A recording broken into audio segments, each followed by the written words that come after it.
Buenas tardes, bienvenidos nuestros amigos de nuestro programa Análisis Político, en una emisión más de nuestro programa de canal de entretenimiento por televisión. Tenemos hoy esta tarde algún problema técnico, por eso estamos estrenando incluso escenografía, de manera de que pues eso nos costó algo de tiempo y una disculpa por ello. Tenemos hoy como invitado al ingeniero Fermín Narváez Camacho. Fermín, bienvenido. Estamos aquí para presentarles a nuestro querido amigo Fermín. Enrique, un saludo por ahí, Enrique. No, gracias, Ángel. Muy buenas tardes a todos nuestros seguidores. Efectivamente, como dice Ángel, hoy tenemos el placer de contar con la presencia de un amigo de toda la vida. Fue inclusive en el área profesional, en el área laboral, fue mi jefe en 3 refinerías. Llámese la de Tula Hidalgo, Minatitlán, Veracruz y finalmente aquí en Cadereyta. Y también fue compañero nuestro en la administración municipal en el 2006-2009. El ingeniero Fermín Narváez Camacho, un hombre de una currícula muy extensa, muy interesante, la cual a través de este programa vamos a venir desarrollando inclusive aspectos importantes de su vida. Ingeniero Fermín, bienvenido al programa. Muchas gracias, Ángel. Pues sí, vamos a tener un programa en donde vamos a darles a conocer a toda una personalidad, porque mire, nosotros lo tratamos en el ambiente de trabajo, en el servicio público, y digo tratamos porque pues en eso coincidimos Enrique y yo con el ingeniero Fermín, pero pues obvio ellos se conocen de mucho tiempo atrás, pero hay una currícula muy extensa, muy variada, y tal vez con esa puntualidad nos la puedas dar, Fermín.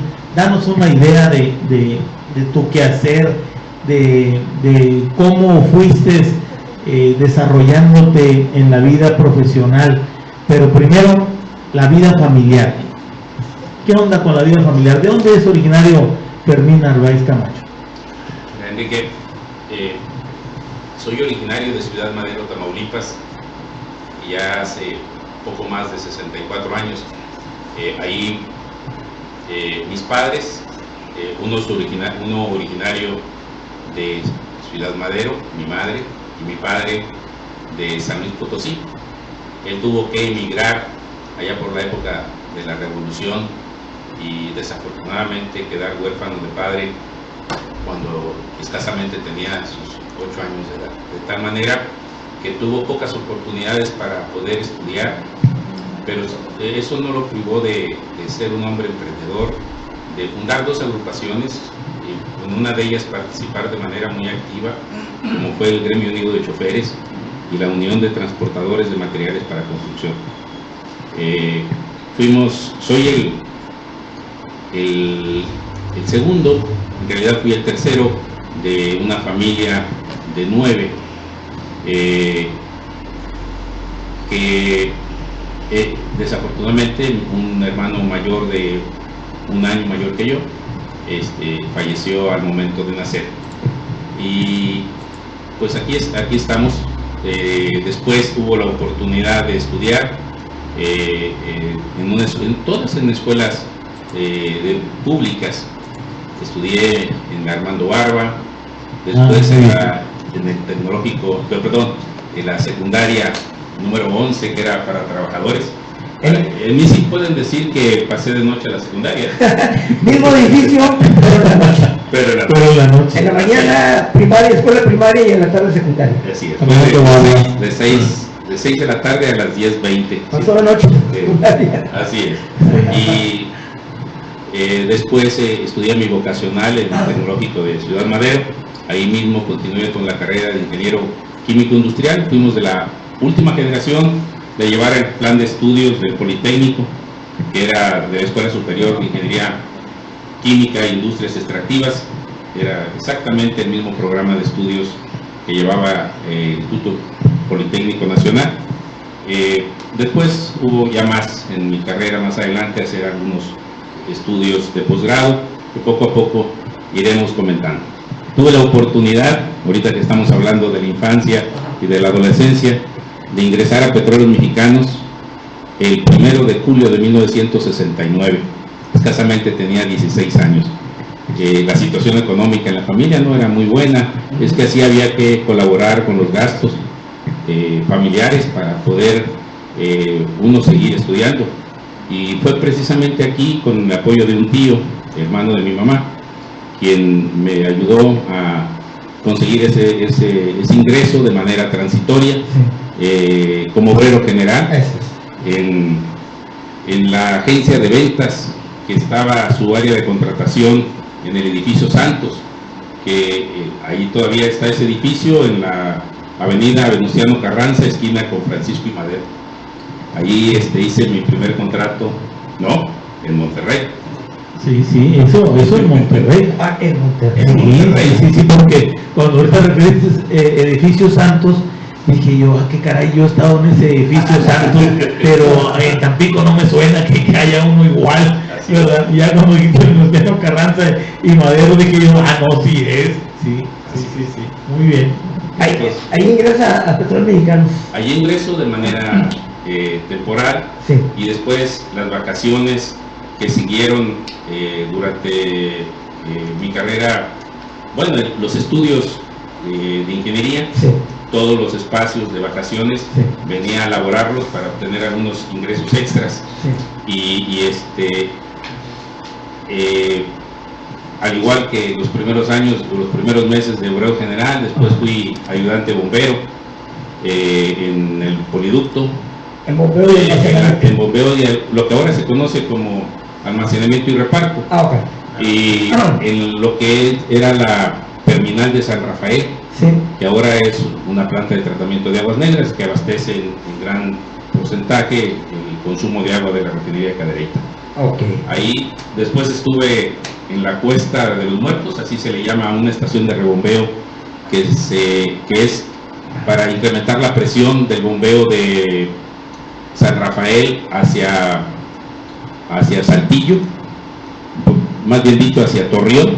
Sí. Hay una desviación ahí a Saltillo para abastecer de combustibles esa población. Bueno, esos fueron los inicios dentro de híjole, y muchas cosas pasaste en la industria o en la empresa, Fermín. Sí. ¿Qué nos podrías contar como algo anecdótico durante todo este tiempo? Porque obviamente estamos hablando de un periodo de bonanza de la empresa, todavía fácilmente hasta los 80s, todavía hasta los 90s, ¿sí? Pero de aquellos tiempos mozos, alguna anécdota, alguien que recuerdes en especial. Bueno, yo recuerdo los apoyos sobre todo de gente que ya tenía su tiempo y a veces uno llega apoyado en primera instancia por la capacidad que uno puede demostrar y los estudios, lo que uno desarrolla en sus estudios, pero también, como todos, necesitamos el apoyo de alguien más para que nos dé un empujón sobre los años en que estamos empezando. Y de esa época, recuerdo que estaba yo por irme a estudiar doctorado en catálisis en la Universidad de Lyon, Francia. Ya había pasado los exámenes necesarios para irlos a cursar allá en el CONACYT, el Consejo Nacional de Ciencia y Tecnología. Sí. Cuando en esa etapa de la vida, estoy remontándome hacia finales del 76, principios del 77, se me presentan en un periodo de 2 semanas varias oportunidades. Como también había sido maestro del Tecnológico de Ciudad Madero, debido a mi desempeño como estudiante, la Secretaría de Educación Pública exentó el requisito de que para dar clases a nivel profesional debería de tener 2 años de experiencia laboralmente. Ese requisito me lo exentaron y al terminar mi carrera inmediatamente yo fui maestro de nivel profesional de las carreras de química orgánica, de termodinámica, y a nivel bachillerato fui jefe de la especialidad de laboratorios ligeros y técnicos laboratoristas del mismo tecnológico de Ciudad Madero. En base a eso, el entonces director de Educación Superior, el ingeniero Emiliano Hernández Camargo, me propuso para que fuera a desempeñar el cargo de director del Tecnológico de Oaxaca. Tenía 23 años de edad. Era para mí una oportunidad excelente, pero muy lejana de la familia. Había la oportunidad también en base a unos exámenes que presentamos para ingresar a Petróleos Mexicanos, ya como profesionista, en el cual pues me siento muy satisfecho de decirles que en aquella ocasión fui el de los más de 600 compañeros profesionistas de diversas especialidades, fui el que obtuve la mejor calificación, y Petróleos Mexicanos me mandó llamar para que fuera y desempeñara el cargo de superintendente de química de la entonces iniciando sus labores refinería de Salina Cruz. Pues estaba por iniciar ya sus labores, entonces estaban reclutando el personal para su arranque, y fue algo en el que uno dice, cuando a esa edad se le presentan esas oportunidades, pues dice uno que nació con estrella, y que realmente Dios lo está bendiciendo. ¿Y cuál fue finalmente la decisión? ¿Francia, el TEC en Oaxaca o Petróleos Mexicanos? Hubo otra oportunidad, se desempeñaba, estaba en una etapa de transición los técnicos y profesionistas, no sé exactamente la fecha, pero fue hacia finales del 76 o principios del 77, cuando los profesionistas forman a ser parte del sindicato de trabajadores petroleros de la República Mexicana, y entonces el apoyo de un primo hermano ya fallecido, hijo de una hermana de mi padre, ¿Jesús Narváez? Jesús Infante. Jesús Infante Narváez me apoyó para ingresar a la refinería de Tula. Tomé de todas las variantes esa decisión. Oaxaca quedaba lejos, a esa edad no quiere uno separarse mucho de la familia, tiene unos planes, todavía soltero, en fin, muchas circunstancias personales que en ese momento pues tomé esa decisión. Hubo otro amigo junto conmigo, no competimos, sino ingresamos en el CONACYT, que es el doctor en química Víctor Manuel Monroy Soto, compañero de escuela. Él sí se fue, aprovechó esa oportunidad, los dos nos íbamos a ir juntos. Él fue a hacer un doctorado en polímeros, ahora ya también retirado de su actividad, pues se convirtió en un excelente profesionista. Bien, yo tomé la decisión de ingresar a Petróleos Mexicanos en la refinería de Tula Hidalgo, ya como profesionista, y al poco tiempo ocupé el cargo de superintendente de química de forma interina. Ingresé como ingeniero de supervisor, pero siempre con el afán de regresar a la familia, a Ciudad Madero, y ahí fue donde regreso y conozco y me apoyan una persona que a lo mejor ustedes han escuchado hablar de él, ya también fallecido, a don Maclovio Vinales. Don Maclovio Vinales, a quien otra persona muy conocida de todos los petroleros, sobre todo de los maderenses, de don Joaquín Hernández Galicia, le llamaba padre, y eso no me lo comenta nadie, eso yo lo escuché de los propios labios de don Joaquín. Él me ayudó a realizar esa permuta hacia la refinería Madero. Recuerdo cuando un sábado, un fin de semana, no sé, es un sábado, un domingo, don Maclovio me dijo, dice, oye, Fermincillo, que era como él me decía, dice, vamos a ver a Joaco, era la forma en como lo llamaban entre la familia. Y recuerdo que cuando tocamos el timbre ahí de la casa de don Joaquín salió a saludarlo, y le dijo, dice, ¿qué pasó, papá? ¿Qué andas haciendo? Dice, bueno, pues venimos aquí a visitarte, hijo, y ¿quién te acompaña? Dice, él es Fermín Narváez. Ah, dice, es hijo del camionero. Dice, sí. Dice, ¿cómo está él? Dice, bien. Dice, le manda bueno, Joaquín también. Así es. Todos. Bueno, pues esos son cuando uno ingresa a Petróleos Mexicanos, hacemos una carrera, me va bien.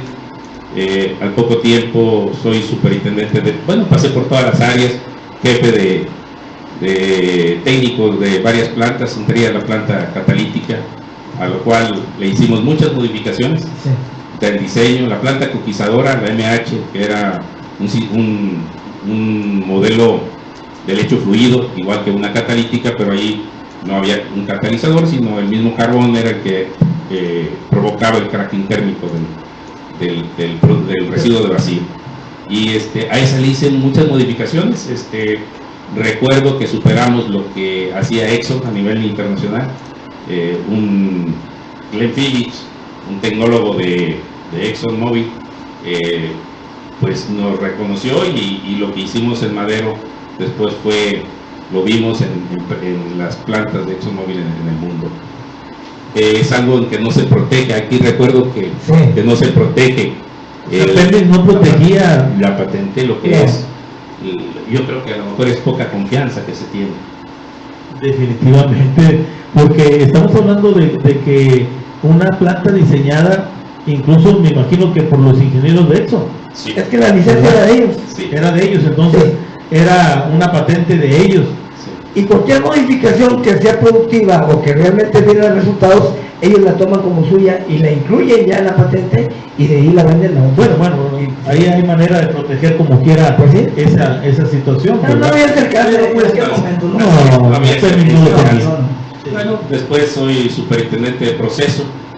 En esa etapa hay una reestructura de Petróleos Mexicanos hacia 1992.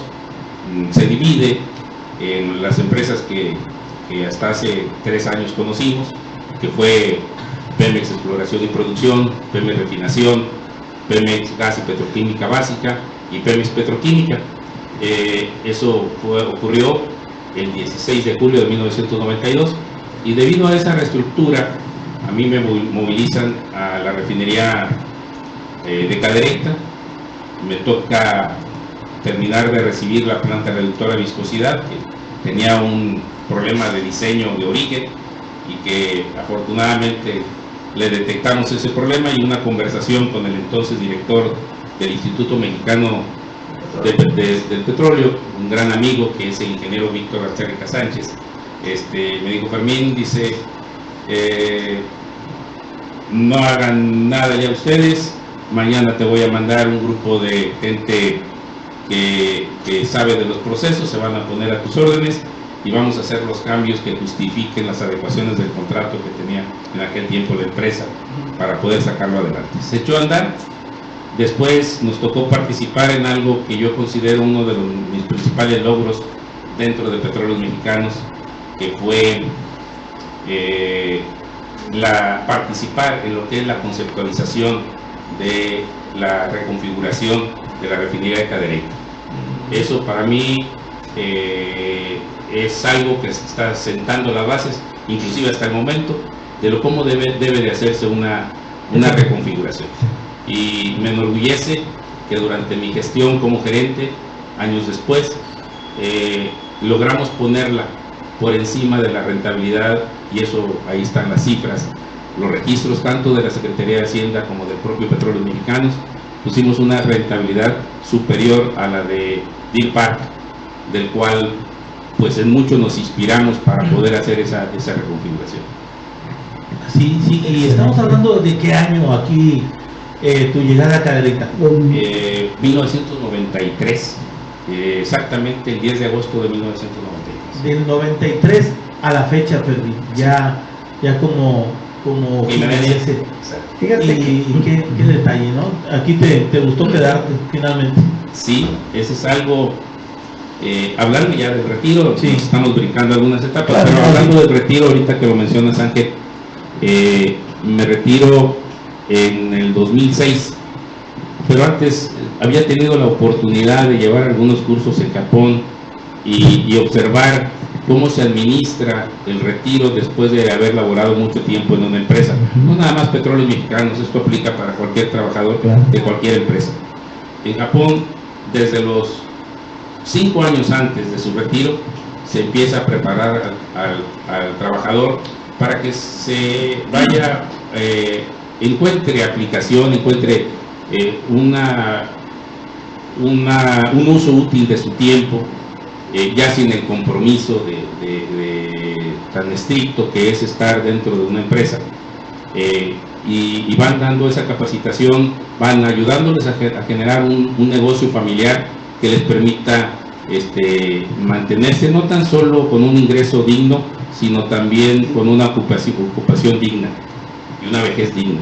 Así es, o sea, en un viaje a Japón y luego ya lo aplicaste. Hay muchas cosas que aprende uno cuando viaja. Ahí lo que aprendí es, además de los cursos de liderazgo, de los cuales fue uno de los más grandes, de los mejores que he recibido, fue en Japón, de liderazgo situacional.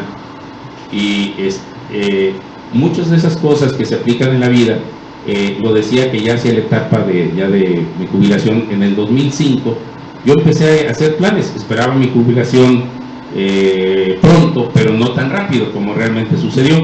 Entonces yo esperaba jubilarme hacia el año 2008, 2010 tal vez, y pues por algunas circunstancias que no sé si valga la pena comentarlas, la jubilación se da un poco antes, el día 3 de abril del 2006, pero ya preparado en a qué me voy a dedicar la vida después de ello, y ahí es donde nace muchas cosas que uno recuerda en la infancia, pero poco a poco iremos platicando. A ver, es decir, la jubilación no llega tan apresuradamente. ¿Hubo tiempo de meditarlo e inclusive de pensar en otros quehaceres? Sí. Hubo menos tiempo del que yo esperaba, pero sí hubo ese tiempo. El tiempo, ya en el 2005, hacia el 2004, yo ya pensaba que pronto se acercaba ya el momento del retiro, y por eso empecé a prepararme. No lo esperaba yo en el 2006. Sí. Se dan algunas circunstancias donde, bueno, lo voy a decir claramente, estamos aquí entre amigos, inclusive los que me están escuchando también, creo que muchos pueden saber algo de esto y precisarlo, un servidor. Sí. No encajé en los programas dentro de los que en ese tiempo eran mis jefes. Sí. Aunque podía haber seguido, pero era seguir de una manera bastante incómoda. Sí. Y ir en contra y obligado o presionado en hacer cosas que iban en contra de mis valores.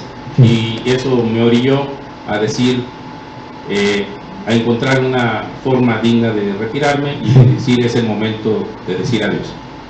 Aquí quiero hacer me quiero regresar un poquito a la pregunta que hacía Ángel en su momento cuando dijo: Fermín, tú fuiste parte de Petróleos Mexicanos en su bonanza.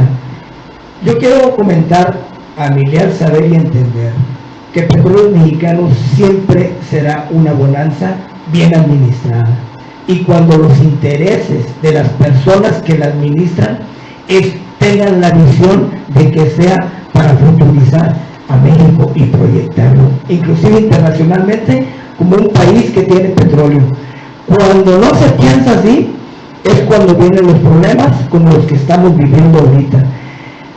Petróleos Mexicanos tienen la capacidad, porque conozco sus técnicos, porque viví muchos años con ellos, tiene la capacidad de, con sus técnicos, puede producir las mejores gasolinas, puede producir, no se está escuchando, ¿verdad? Sí. Puede producir los productos que demanda un país, y puede competir con la calidad de cualquier país del mundo.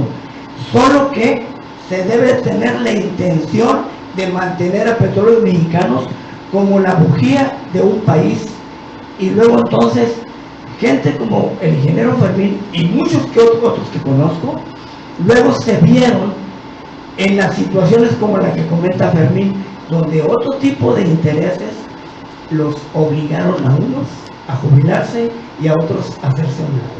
Bueno, yo les voy a decir una cosa, ¿no? Mi perspectiva, realmente, conocimiento poco al respecto. También en mi época de estudiante, pues yo trabajaba en la refinería Cadereyta. En todo lo que me dieran oportunidad, yo entraba a trabajar.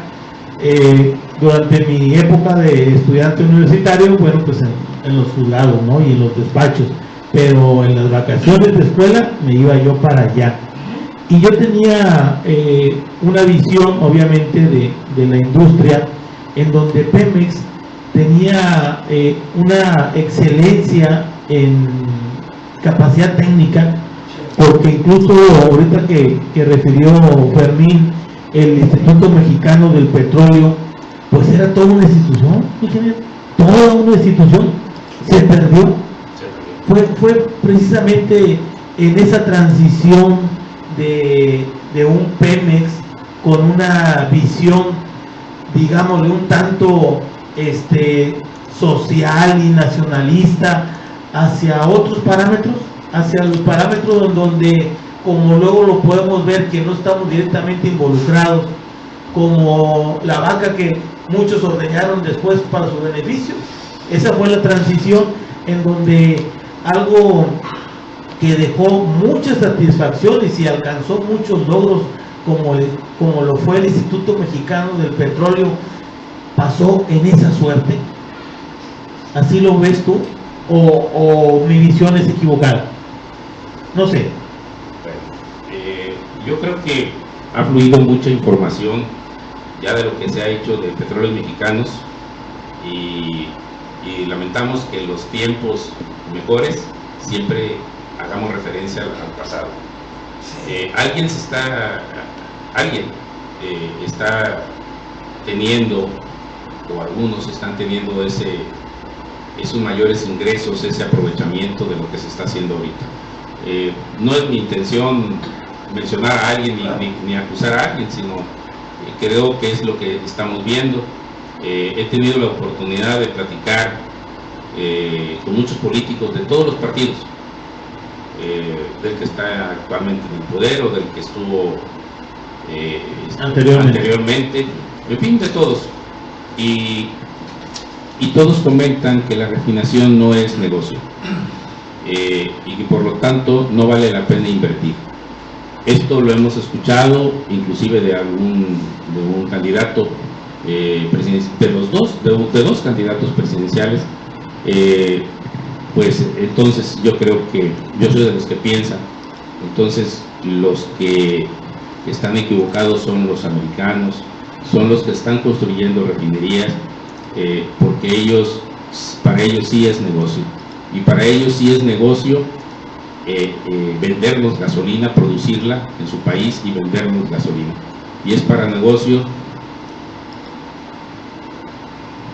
y es para, pues, y para nosotros no, nosotros somos tontos, entonces, o ellos son los tontos, ¿no? Ya aquí ya estoy confundido quién es el listo. Me ha tocado, yo siempre les he dicho dos cosas, he mencionado dos países y una empresa, y ahí está la muestra. Uno de ellos es Estados Unidos, que siempre su política es producir los energéticos, los petrolíferos que su país consume, a una costa de importar el crudo que sea necesario para procesarlo en su país y exportar según convenga sus excedentes. Otro es Japón. Japón no produce una sola gota de petróleo crudo. Sin embargo, tiene una industria petrolera de poco más de 4 millones de barriles por día de proceso. Y tiene una empresa estatal de 1.200.000 barriles. Las demás empresas son Shell, Texaco, Mobil, que están en territorio de Japón y complementan la producción necesarios para 127 millones de habitantes que tiene Japón y y el resto lo exportan. Tienen excedentes extraordinarios, no tan solo de productos petrolíferos, sino también de productos petroquímicos. Ese es algo, un concepto, ahorita que lo menciono, es algo, un concepto que en México lo hemos olvidado. Las refinerías en México nacieron siendo refinerías petroquímicas. Y voy a mencionar, entre otras, aquellas tres que están antes de 1978, 1979, que son las más recientes, pero me voy a referir a Minatitlán, a Madero, a Salamanca. La refinería Madero y la refinería de Minatitlán, con procesos petroquímicos, producíamos bote de butadieno, producíamos estireno, dodesilbenceno, había la terminal de metanol, de paraquileno, surtíamos a la industria del corredor industrial Tampico-Altamira con las sustancias, materias primas necesarias para hacer el Buna S, que es el hule, el hule principal de las llantas, de todos los neumáticos.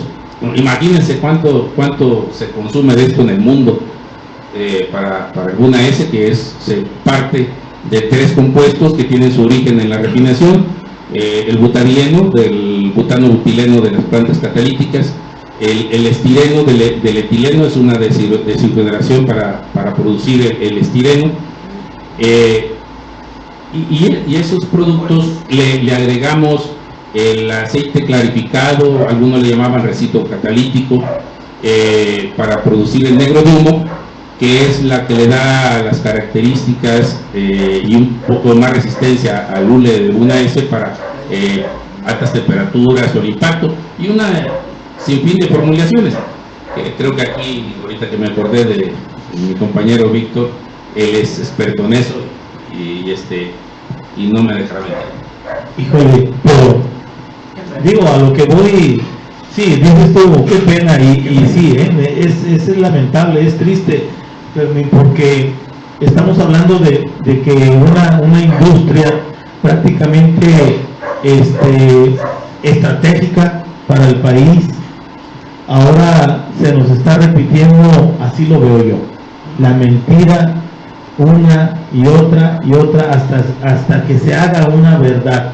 No necesitamos tener refinerías, no necesitamos robustecer a Pemex, no necesitamos reconfigurar a la empresa como tal, porque si incluso recuerdan ustedes lo vivieron, era referirla como una paraestatal, y luego fue como una empresa ¿de qué? Una empresa productiva del Estado, ¿sí? No y que ahora no produce. O sea, que se llevó en términos de una producción tan baja que ahora se nos quiere vender precisamente eso. Yo les voy a la distancia, yo sé que ustedes vivieron muchas cosas y tienen tal vez muchas anécdotas sobre la industria petrolera, pero yo los veo a la distancia y digo, híjole, Corea nos enseñará algo de la industria petrolera, teniendo tanta tradición, teniendo tanta gente capacitada, desde el obrero hasta el superintendente mismo. Créanmelo que a mí me da hasta coraje, y me lo dio en su momento, saber que se contratara a una empresa de un país, que no por menospreciar a los coreanos, sí, pero es como decirle ya en algún momento, oye, pues a ver, ¿quién de los Países Bajos me enseña a hacer tequila? Oigan, pues eso ya me parece a mí hasta ridículo, ¿no? Digo, desde mi punto de vista, y de alguna manera ignorante, ¿no? Yo creo que, digo, salvo la mejor opinión de Fermín, que lo va a comentar en su momento, yo creo que uno de los errores que también se cometieron es que empezaron a llegar directores generales que no estaban formados en petróleos mexicanos, políticos, amigos de políticos, que les fueron entregadas, se les entregaron en sus manos la empresa y empezaron a hacer un marketing con ella. Normalmente hubo cierto periodo en que efectivamente había gente que llegaba de fuera al puesto principal, que es el de director general, pero normalmente las subdirecciones o las direcciones alternas estaban en manos de ingenieros de la misma empresa, que ya tenían un camino recorrido y que conocían perfectamente a Petróleos Mexicanos, y por eso Petróleos Mexicanos no decaía. Actualmente Petróleos Mexicanos, aparte de todo esto, donde hay gente que no conoce la O por lo redondo y que está dentro de la institución, actualmente tampoco le apuestan ni siquiera al mantenimiento que requieren las plantas. Consecuentemente, es triste, pero muy triste, ver que algunas han estado fuera de servicio por un periodo muy largo de tiempo, y otras su capacidad de producción está muy, pero muy debajo de la capacidad de diseño, y consecuentemente pues estamos nosotros actualmente comprando gasolina muy cara, porque definitivamente la estamos pagando demasiado caro, cuando tenemos 6 refinerías que bien pudiéramos invertir en ellas, con los técnicos tan excelentes que tenemos, y volverlas a echar a andar, para cuando menos tratar de satisfacer la demanda del pueblo mexicano. Pero bueno, pues así están las cosas. Yo veo muy triste este panorama, y te voy a platicar una cosa, Fermín, para ver cuál es tu punto de vista, porque de esos sueños guajiros que luego se me presentan como golpes, yo considero lo siguiente. Yo creo que el país puede obtener los recursos económicos de aquí mismo, ¿sí?, de empresarios, de inversionistas, de grandes empresarios, de grandes inversionistas, pero también abrirlo hacia la población, tal vez con bonos de deuda o acción, como se le quiera mencionar, pero tal vez con algún valor, tal vez de 10,000 pesos para el público en general. Yo creo que no batallaríamos para hacer una refinería, pero lo más rápido posible hacerla y dedicarnos a hacer gasolina, lejos de que alguien venga y abrirle la puerta para que invierta. ¿Tú crees que una idea así de guajira pudiera funcionar como para generar que el dinero, el circulante mexicano, realmente tuviera ese fin de crear riqueza a favor de la población, a favor del mismo país, ahorrándonos el comprar gasolinas caras provenientes del extranjero? Una idea así de guajira pudiera funcionar. No sé, ¿cuál sería tu opinión en la experiencia que tienes en la empresa? Mira, primero quiero hacer notar que lo que estamos aquí platicando son sentimientos propios, son ideas propias. No estamos haciendo referencia a ningún candidato que son en este momento están en su intercampaña. No estamos hablando de eso, estamos hablando de la experiencia propia. Lo digo por algunos comentarios que alcanzo a leer en el monitor,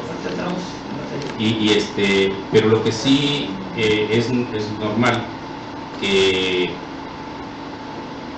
ese es algo pues muy obvio, muy lógico, que si nosotros hacemos la transformación, no es del petróleo, de cualquier cosa. Sí. Compramos materia prima que no tengamos y la transformamos nosotros, desarrollamos tecnología, invertimos en la educación, en la preparación. Mi compañero, por ejemplo, se fue a estudiar al extranjero y allá se quedó a desempeñar en el extranjero. ¿Sí? Ya no regresó a México. Y de esos cerebros hay muchos que se han ido porque no hay aplicación ni el aprovechamiento de esa capacidad intelectual aquí en México. Muy probablemente eso hubiera sido mi destino si yo opto por ese camino, pues sí, hubiera caído eso. Pero es obvio que cualquier cosa que compremos en materia prima y nosotros lo transformemos, obviamente vamos a generar la riqueza en el lugar donde estamos. ¿Sí? Eso aplica para México y para cualquier país. Y sobre cualquier industria. Claro. No estamos hablando exclusivamente de la industria petrolera. Pero definitivamente aquí tenemos, y eso me consta, como lo comenté, una parte de lo que mi labor profesional fue la conceptualización de la refinería Cadereyta, que la considero la más rentable no la más grande, pero sí la más rentable en cuanto a complejidad y su configuración que tiene.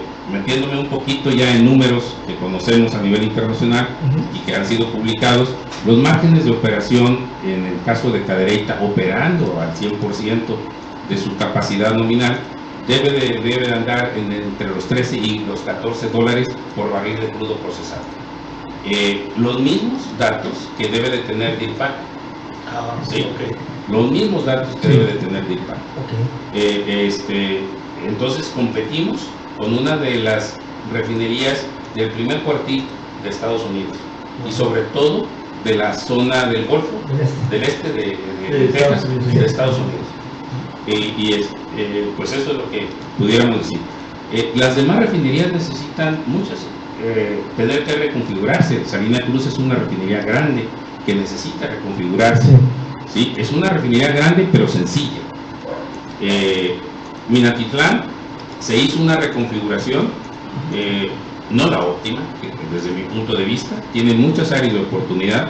Madero, que fue la enseguida de Cadereyta, que también se fue reconfigurada, mal reconfigurada, tiene muchas áreas de oportunidad. Es muy difícil competir con esa infraestructura de esa manera, independientemente de las prácticas operativas que tienen que mejorarse, definitivamente, de la productividad laboral que tiene que mejorarse. Independientemente de eso, lo que llamaríamos el hardware de la industria tiene áreas de oportunidad con las que sí cuenta la refinería de Cadereyta. Y si le hacemos las demás reconfiguraciones a Salamanca, a Tula, que va en esos procesos bastante lentos, ¿sí? En muchas cosas tiene que ver mucho la actividad política. Y ahorita me recuerda, tal vez alguien diga, es que en Cadereyta hubo problemas y demandas de la industria coreana y cosas que no se cumplieron. Y ahí sí me gustaría puntualizar, saber cómo ocurrió y aprender de ello, porque quien no analiza su pasado, pues tiene la muy alta probabilidad de volver a cometer esos errores. Se pensaba que la reconfiguración se hacía en 2 años y la construcción de lo que es la coker se hacía en 3. Entonces concursaron por separado la refinería, la parte de la coquizadora, e hicieron una adjudicación. Dicen por ahí que hubo alguna injerencia del gobierno. El chiste es de que se adjudicó, si no mal recuerdo, y eso salió en la prensa, en el orden de 101 millones de dólares, cuando el valor, el costo de instalar una planta de ese tamaño era del orden de 135 millones, lo cual daba como consecuencia que la empresa que ganó no la iba a construir porque iba a perder y no iba a tener los recursos para terminarla. Eso hizo que se prolongaran las cosas, que después tampoco Pemex cumpliera con la parte con el consorcio coreano, y que el consorcio coreano también incumpliera. Pleito que se llevó muchos años, y que creo que fue resuelto el año pasado o el antepasado, prácticamente en un empate, y en una cantidad. Lo importante de todo esto es que tenemos una refinería rentable y que los 500 millones de dólares que estaban en ese tiempo en discordia, pues la refinería en operación normal lo podía recuperar en un periodo de 7 a 8 meses. Entonces, es más lo que se pierde cuando una instalación, una inversión no se aprovecha y dura y se prolonga su fase de construcción, ¿sí? Como dicen, más vale un mal arreglo que un buen pleito, ¿sí? Y aquí se prolongó demasiado. Hubo en ese tiempo la visión de un director de PM Refinación, a quien yo también respeto mucho, el ingeniero Armando Leal, que dijo, conociendo la capacidad de muchos de nosotros, dijo, hagan lo que sea necesario y ya después nos vamos a arreglar en la mesa, pero por lo pronto hay que echar a andar las unidades y ponerlas a trabajar para que existan los ingresos de esos recursos y el aprovechamiento de esos recursos, y ya veremos después cómo nos arreglamos. Y así lo hicimos. Me tocó estar en la gerencia de almacenamiento y distribución norte. Hicimos lo propio con los ductos que no fueron concluidos, que estaban en el litigio con la protección catódica, con algunos tramos que no se hicieron. Después me tocó participar en el poliducto de Broadville, aquí a Cadereyta, con todos los problemas sociales que es el derecho de vía. Ahí tuve la fortuna de intervenir en esa gestión y fue algo asombroso. Yo pienso que cuando ocurren cosas como esas, se resuelven con mucha... no hay otro más que una ayuda superior. Ahorita recordando ese pasaje de mi vida profesional, recuerdo que cuando entrego la gerencia de control de producción al licenciado que fue secretario de gobierno, José Mario Garza Benavides, público, José Mario Garza Benavides, sí. Le entrego el cargo a él y me encargan a mí a participar en destrabar, que ya tenía como 5 años que no se hacía, el poliducto de Broadville a Cadereyta, y yo no tenía idea ni cómo le iba a empezar a hacer eso. Pero se acerca un compañero el sábado, al día siguiente que entregué el cargo, y me dice: ingeniero, yo soy el encargado de esta parte de administración patrimonial y la gestión me corresponde a mí, y entonces me ayuda y dice: yo le puedo juntar a la gente para que usted platique con ellos, para que los ejidatarios y todas esas personas que se oponen a la construcción, usted platique con ellos. Total, hacemos el acuerdo, consulto a mis superiores hasta dónde puedo tener facultades de generar un compromiso, un servidor, y programamos para el martes, estamos hablando del sábado, para el martes de la semana siguiente, resolvimos el problema y en cuestión de 1 hora de estar ahí con ellos, salieron diciendo: empiecen desde ahorita.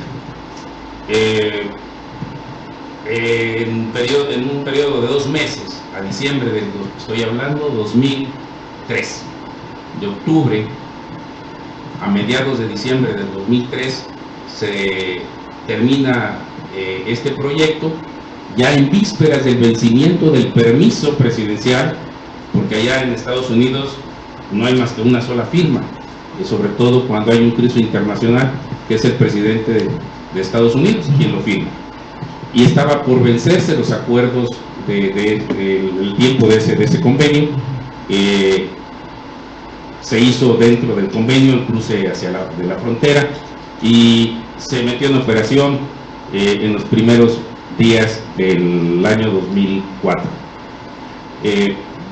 Y se resolvió un problema de 5 años. ¿Qué hubo?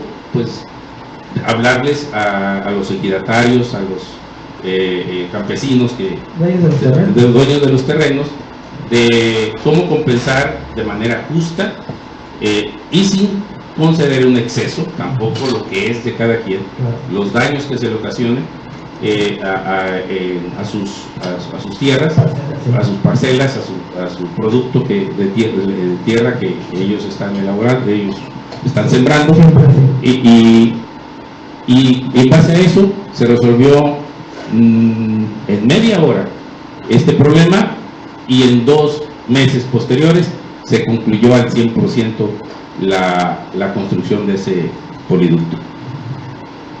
Sí, porque, o sea, para entender, porque ya nada más era un tramo lo que faltaba, ¿no? Sí, sí, no se construyó. ¿Estaba en litigio o estaba en controversia? Sí, ya estaba gran parte del tubo tendido y había un bloqueo sobre una pequeña parte. Vamos a los saludos. Sí, tengo por aquí unos saludos de Eduardo Granados. Nos refiere un saludo al ingeniero Fermín Narváez, excelente persona y excelente ingeniero. Dentro de la política, muy buen papel. Dentro de la administración de Edelmiro Cantú, esperemos verlo pronto dentro de ese ámbito político y no cabe duda que hará un buen papel. Te saluda Eduardo Granados. Muchas gracias Eduardo. Aida Patricia Lizondo de la Garza, un saludo al ingeniero Fermín Narváez, sin duda una persona capaz, honesta y muy apreciada en Cadereyta por su valor como ser humano y su liderazgo. Alfonso de la Cerda, saludos al ingeniero Fermín, hombre con visión y mucha experiencia, y me da mucho gusto de que participe en la vida política de nuestro municipio. Muy bien. Sí.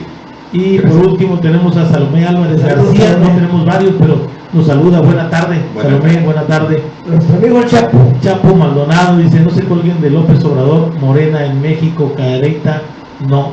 Muy bien, su opinión. No sabemos ni quién sea, ¿verdad? Eduardo Granados González, felicidades, Fermín. Buena participación dentro de la materia para fomentar la producción de hidrocarburos a nivel nacional sin lado político para el beneficio de los mexicanos. Gracias. Chapo Maldonado una vez más dice, ¿por qué no dar los nombres de los que se están beneficiando de Pemex? Ya los están protegiendo, entonces ¿para qué sueltan la boca? Ah, qué Chapo. Yo quisiera saber su nombre. Gracias, Chapo. Muy bien, ¿verdad? Pero bueno, pues hay que darle oportunidad a que se exprese. Pues sí, la vida política, Fermín, hace rato comentábamos, es algo para algunos indefinido, la política, el quehacer político, yo lo refiero como el bien hacer, la política, el bien hacer en todo lo que se emprenda, ya sea económico, ya sea laboral, ya sea empresarial, el bien hacer, la política en todo momento. No nos podemos sustraer en estos momentos de gran importancia y de gran trascendencia para nuestro país el participar, Fermín. No podemos hacerlo, Sí. tenemos que participar. Definitivamente la política es un término que, como dice mucha gente, dice yo no me quiero meter en política, pero hay que definir qué es exactamente. Para algunos es una ciencia, como lo comentábamos fuera de cámara, para otros es un arte, para otros una doctrina, y pues yo creo que para todos es simplemente una opinión. Recuerdo también, al decir esto, las palabras de mi padre, cuando estaba estudiando la carrera de ingeniería, y yo era una persona muy matada en la escuela, en los aspectos académicos, y me decía él, dice, no, y muy buenas calificaciones, pero me decía él, dice, no todo es esto. Dice, oye, chico, no todo es solamente la escuela, hay que tener participación en las actividades sociales, en la vida, que es lo básico. Y de ahí me animé por él a formar parte de la asociación de alumnos, a ser representante de grupo y a tener una mayor participación en las cuestiones sociales. Yo creo que en forma activa. Y no, yo creo que la participación en la política es un derecho, pero más que un derecho para todo ciudadano, es una obligación el que debemos de tener de participar. La política es para elegir quién nos va a gobernar, y no hay más que dos papeles, o ser gobernantes o ser gobernados. Y los gobernantes en un régimen democrático esa sociedad debe tener esa sociedad libre, con ciudadanos libres, de expresar su punto de vista, de cómo ven las cosas que les incumbe, porque al final de cuentas en la política lo que hagan los demás nos afecta a todos y a cada uno de nosotros. Así es. Y bueno, algunos te recordarán, como ya por ahí lo vimos en los comentarios, en tu participación como secretario de Desarrollo Social y Económico en el periodo de gobierno de Edelmiro Cantú, ahí obviamente tuviste una participación igualmente muy activa y muy productiva. ¿Con qué de los logros te quedas de ese tiempo del servicio público? La creación de la Universidad Tecnológica de Cadereyta, sin duda. Uno de los máximos logros, ¿no?, de la administración, la gestión, todo lo que se vio involucrado para finalmente constituir a una institución educativa de nivel superior en nuestro municipio, que cada vez va tomando más presencia y más reconocimiento, Sí. ¿verdad? Sí, en realidad es un logro muy importante, esas áreas de oportunidad, que ahora trajo por consecuencia algo que también estamos hablando de nuestro amigo, que en paz descanse, Edelmiro Cantú, que él también luchó por obtenerlo, no lo consiguió dentro de su administración, que fue traerse un campus de la Universidad Autónoma de Nuevo León, pero sentó las bases. Sentó las bases. Inclusive lo que se va a hacer ahí en la Universidad Autónoma de Nuevo León está en los terrenos contiguos a la universidad. Así es, incluso pues yo recuerdo, ¿no?, aquella etapa, y pues no tuvimos en la universidad un rector entrón, la mera verdad, fue un tanto débil, no tenía la fortaleza de los subsecuentes rectores, la verdad sea dicha, y por eso no se hizo nada, ¿verdad? Porque fue totalmente atribuido a una cuestión de esa naturaleza. Pero efectivamente se sentaron las bases para el campus de Cadereyta. Por ahí hubo mucha gente que también participó, pero hubo muchas cosas más todavía. Déjame te comento yo algo. Yo también tengo muy presente esa comunión que tuvo Fermín Narváez con los empresarios de Cadereyta, y se trabajó mucho por incentivar los quehaceres de estos señores, de proyectarlos en cuanto a su tipo de giro comercial, efectivamente. Se trajeron gentes, por un lado, de gobierno, bueno, del área de Nuevo León, para que los capacitaran y los orientaran en cuanto a sus productos, y se buscó inclusive, y algunos se lograron, que sus productos salieran al extranjero y se vendieran posteriormente en el extranjero, cosa que antes los hacía prohibir. ¿Sí o no? ¿Hay algo de eso? Sí, hubo ahí, se conjugaron varias secretarías federales, el apoyo que se le dio a los emigrantes, realmente ellos necesitan mucho de la educación de sus hijos, están 3-4 meses en un lugar y emigran muy rápidamente, de tal manera que sus hijos no pueden prepararse, y es parte de lo que se les brindó ese apoyo, el apoyo económico para poder venir a laborar acá. En fin, hay muchas cosas de qué comentar. No sé si haya los tiempos.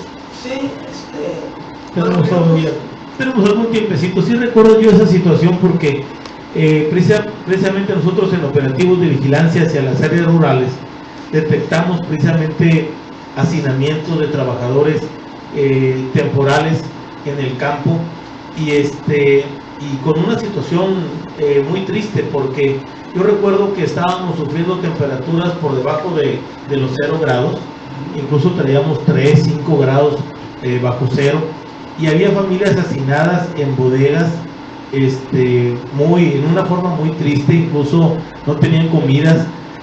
Nosotros por ahí transportamos naranja, recuerdo que te hablamos, que incluso autorizaste que sacáramos varias cuestiones de despensa, coordinaste ahí con el personal de DIF para sacar despensas y sacar cobertores, porque realmente, Enrique, era una situación demasiado triste, que cuando por ahí recuerdo que tú lo referiste, Fermín, es necesario documentar todas estas cuestiones e incluso involucrar a las secretarías federales correspondientes.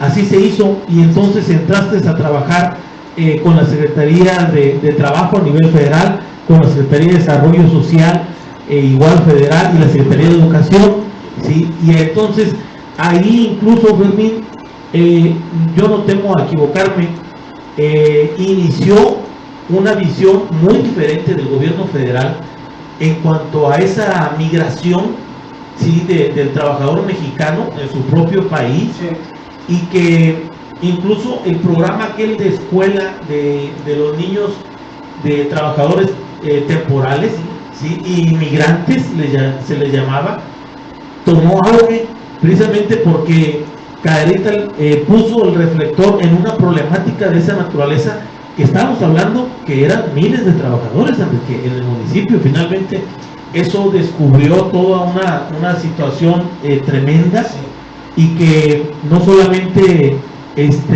era Cadereyta, sino también eran otros estados del país. Y no, sí, y las zonas citrícolas también. Incluso hacia otros municipios del Ajá, estado. sí, sí. Y ahí inició una revuelta y una tensión que siento que ya se perdió, ¿eh? Sí, bueno, Bueno. estás recordando cosas muy, muy positivas que nos tocó vivir, una experiencia que nos entregamos a la vida, al servicio público de una manera total. Recuerdo en cuanto a obras fue la reubicación de las instalaciones de policía y tránsito, las instalaciones de la Procuraduría, si bien estas no fueron construidas con el gobierno municipal, sí facilitaron su construcción donando los terrenos, pero la ubicación de policía y tránsito, esa sí fue construida con un donativo precisamente de Petróleos Mexicanos. Así es, Sí. totalmente, ¿verdad? Y lo mismo sucedió la gestión de lo que conocemos ahora la segunda etapa de libramiento, que se hizo, que su base principal fue un donativo de Petróleos Mexicanos, si no mal recuerdo fue del orden de 20 millones de pesos, el resto fueron otros recursos propios del municipio, fueron alrededor de 10, y se hizo la gestión para que las administraciones siguientes concluyeran ese libramiento, y que ahora se está disputando.